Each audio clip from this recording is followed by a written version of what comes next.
Have you ever wondered why some minerals split into perfect, smooth sheets, while others just shatter into random, jagged pieces? If you've ever picked up a piece of mica and watched it peel apart into paper-thin layers, or seen a quartz crystal break with a curved, glassy surface, you've witnessed a fundamental concept in geology. The answer to this mystery lies deep within the mineral itself, in its atomic arrangement, a field we call crystallography. Let's start with that smooth splitting. This is called cleavage. Imagine a building made of bricks, where some layers of mortar are much weaker than others. If you were to apply force, the building would break cleanly along those weak layers. Minerals work in a similar way. Their atoms are bonded together in a specific, repeating three-dimensional pattern called a crystal lattice. Sometimes, the bonds between certain planes of atoms are weaker than the bonds in other directions. When the mineral is stressed, it naturally breaks along these planes of weakness. This is cleavage. It's not random.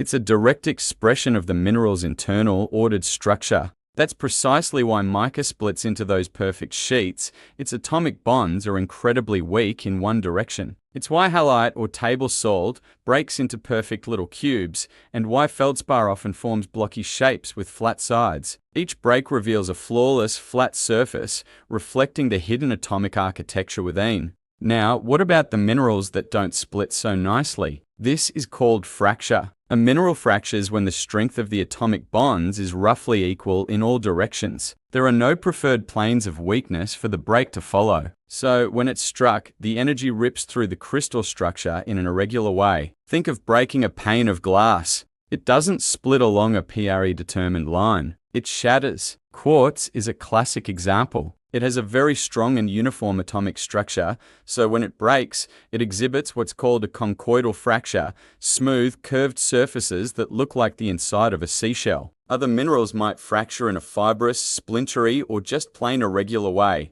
So, cleavage reveals a mineral's internal order and its planes of weakness. Fracture, on the other hand, reveals its structural resistance and the absence of such planes. For geologists, observing how a mineral breaks is like having a pair of X-ray glasses. It is a quick and powerful diagnostic tool that helps us identify minerals in the field and understand their fundamental atomic makeup without needing a high-tech lab. Cleavage tells a story of elegant structure, while fracture tells a story of brute strength. By understanding this simple difference, we gain a deeper appreciation for the intricate world of crystals. Join us next time as we explore an even more fascinating concept: how minerals can have the same chemistry but different structures, a phenomenon known as polymorphism.